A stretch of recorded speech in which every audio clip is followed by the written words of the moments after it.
Absolutely no markings on this squad car. Got ourselves a Pine County Sheriff's Deputy here. 405 WMZ. You see that in your rear view, definitely take caution and slow down. No, thank you, sir.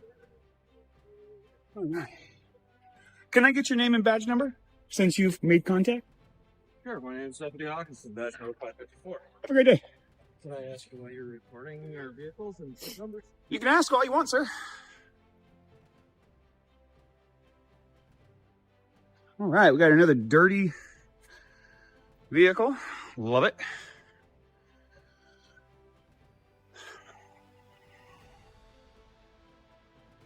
All right. Let's take a look at something here. As we all know, you have to establish privacy. Let's check out the zoom features on this camera. Hey, sir. No, you can't be zooming. Absolutely, I can, sir.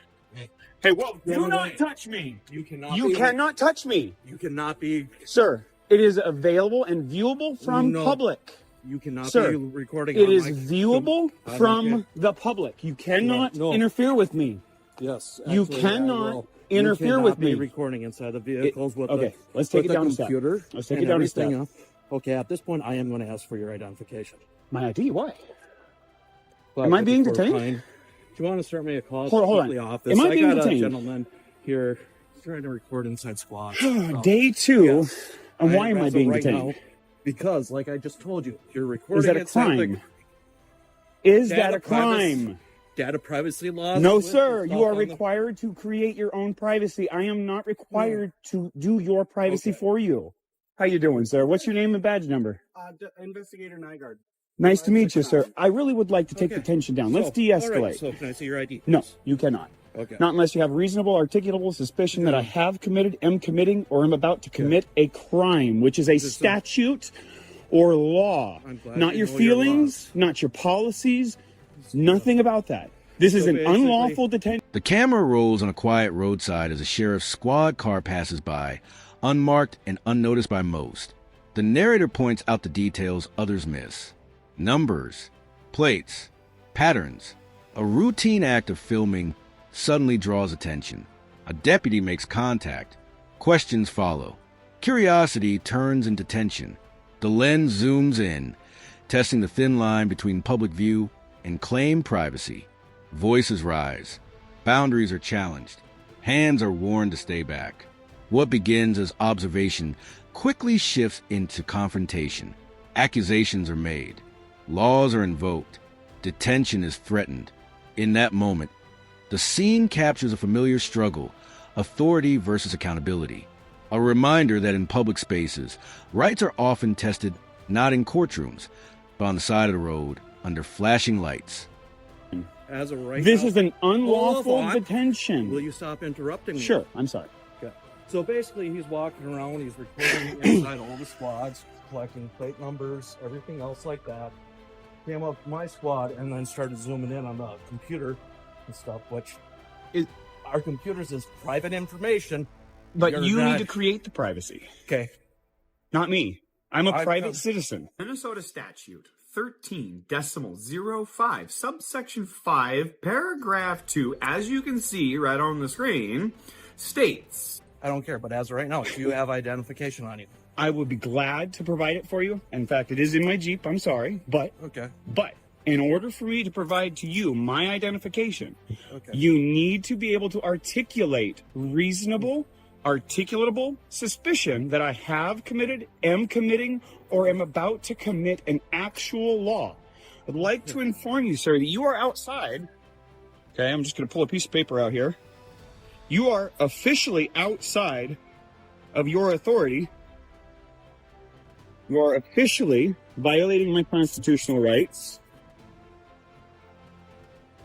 And it states right here, if you read line 3 of the Code of Ethics of Public Services of the City of Hinckley.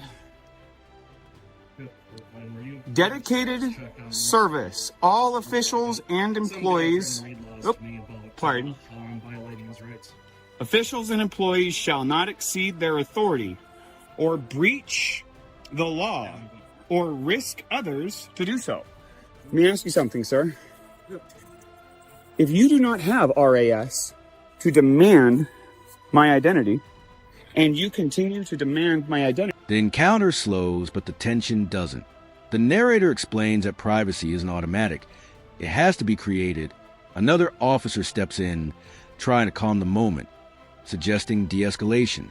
But the questions continue. Identification is requested, then refused. The law is spoken clearly, carefully, almost like a warning. Reasonable suspicion isn't a feeling. It's a requirement. What officers describe as suspicious behavior is framed instead as protected activity. Statutes are cited from memory. Authority is challenged, not with anger, but with preparation. A piece of paper comes out, and with it, a line is drawn. This isn't just an argument anymore. It's a real-time lesson on limits of power, constitutional boundaries, and how quickly routine encounters can test them. Is that violating the law? As of right now, like I explained to you, going inside, recording inside the computer and stuff, which is a violation of You will privacy find it is laws. not. I am not in violation of any privacy laws. Yes, you are. Sir, So, if you need privacy, it is your obligation to create it. I told you not to be recording, and you zoomed in onto my Well, computer. I actually zoomed in far before you asked anything either of way, me. I You told also to stop, contacted and you me. did not stop. Did you touch me? So I told you to stop. Did you I make reached out physical to- contact with me? I reached out. Are to you take aware the that phone that's away from- assault? Okay. That I'm is not gonna simple debate battery. this with you. Well, then am I free to go? Do you have an ID with you? I do. Can I Always. see it, please? No, you may not.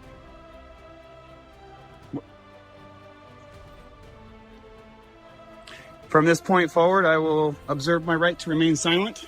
I have nothing further to say to you without a lawyer present. That's fine. I'll just get a hold of my supervisor and I'll see what. Maybe he'll Otherwise- educate you. Do you really have to be so rude? When my rights were violated and I was assaulted by somebody who was sworn to uphold my constitutional rights, I get pretty upset, sir. I'm so sorry to hear that. I'm sorry to hear that you don't know my rights or care about my rights and you want to try and use tools of intimidation to take my rights away from me. I'm not going to have trying it. Take any rights away from Are you demanding my ID? I am asking you for. Am your I ID, free to yes. go? Just hang on. Real Am quick. I free to go? I said hang on. Am real I quick. being detained? I already answered that question for you. And what crime do you suspect of me to be committing? Have committed or am about to commit? What law? You're being very quiet here, Mr. Nygaard. You understand what I'm doing here, don't you? The situation escalates fast. Authority is questioned, not emotionally, but legally. The narrator points out that public officials are bound by limits, and exceeding them isn't just improper, it's unlawful. Demands for identification continue, even without legal grounds. Privacy is argued, but the camera never crosses a legal line. Then comes physical contact. Brief, unnecessary, called out immediately as assault. At that moment, the tone shifts. Rights are asserted. Silence is chosen. A lawyer is requested. A supervisor is summoned. What could have ended quietly now carries weight. Frustration replaces calm professionalism. This isn't about attitude anymore. It's about accountability, restraint, and how quickly authority can unravel when the law is ignored. Mind you, folks, this is day 2. And we've already got a cop who's addicted to identification. God, man, it's like crack to these people. License plates. Everybody was very polite. Oh, we got State Popo. Look at this. Look at this. He's reporting license plates, reading it. I don't know if he's doing a Facebook Live thing or whatever else. Then he goes walking up to my squad. I told him do not record inside the squad since I have a computer out. And with the data privacy laws, and of course, he zooms in on the computer and everything. How you doing, ma'am? Pushed his arm away from Doing great, thanks. my window and This is Minnesota here for you, folks. telling me that I'm violating. You his asked me a rights question. and refusing to- Went great. Okay. It went great. Nobody violated my rights. Nobody interfered. By the way, you guys are interfering with my process here. You are interfering with my ability to collect news for public dissemination. It's a violation of federal law. Talk to me anymore.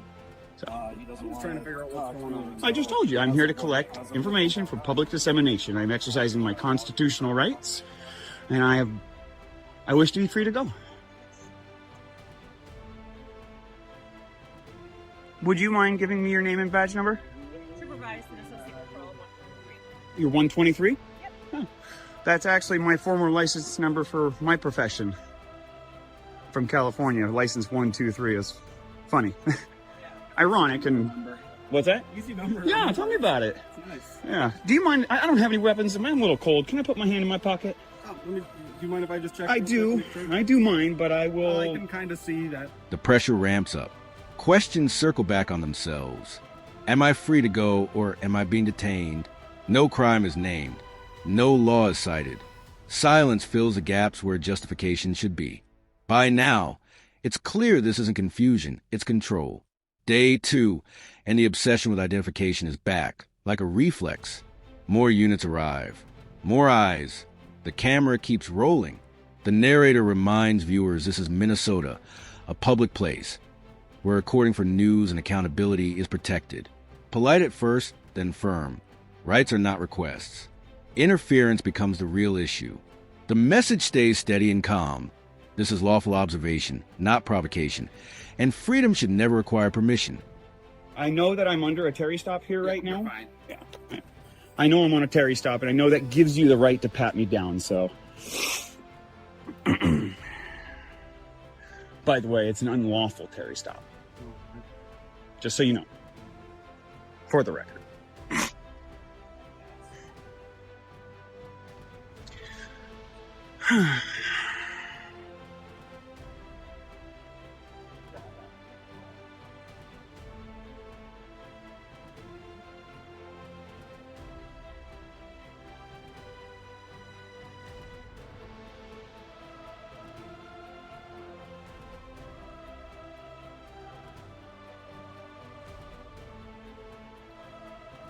No, he just keeps following me around with his phone. I'm in That's public, about sir. it. So, C. Yeah. Hawkinson, Tyrant, in charge. oh, you're done here? Okay. All right, yeah, if you want to talk with him and deal with it, that'll be great. I wish to be free to go. Well, if you want to leave, I wish to be Then- free from your detention, sir. okay, well, then you can leave our parking lot. That's perfectly. The encounter drifts toward its breaking point.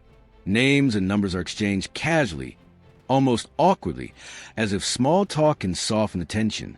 A simple request to warm cold hands turns into a pat-down. The narrator notes it calmly. A Terry stop is claimed, but the legality is questioned on record. The camera captures everything. One officer follows closely. Phone out while the reminder is repeated. This is public space. Supervisors are called. Authority shifts. And then, suddenly the tone changes. The solution appears simple.